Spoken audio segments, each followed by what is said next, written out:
তবে আজকের পরে আল্লাহ ওয়াস্তে আমি আপনার কাছে একটা রিকোয়েস্ট করবো, হাত জোড় করে। রিকোয়েস্টটা হচ্ছে আপনি কোনো ফুলের দোকানে ফায়জাকে আর নিয়ে যাবেন না, এক।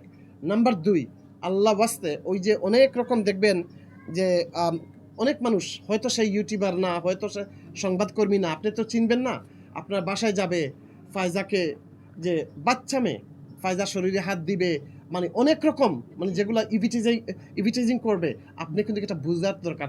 আপনি মনে রাখবেন এটা কিন্তু ফায়জার কিন্তু নিরাপত্তা, সামাজিক নিরাপত্তা এবং হচ্ছে যে যে শিশু নির্যাতনের অনেক ধরনের সমস্যায় সমস্যা পড়তে পারে।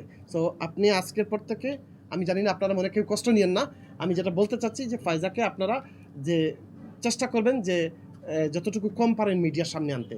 আমি এই জন্য বলতেছি, আমি আমার মেয়ের জায়গা থেকে বলতেছি যে মেয়েটার নিরাপত্তার জন্য, সামাজিক নিরাপত্তার জন্য, ঠিক আছে?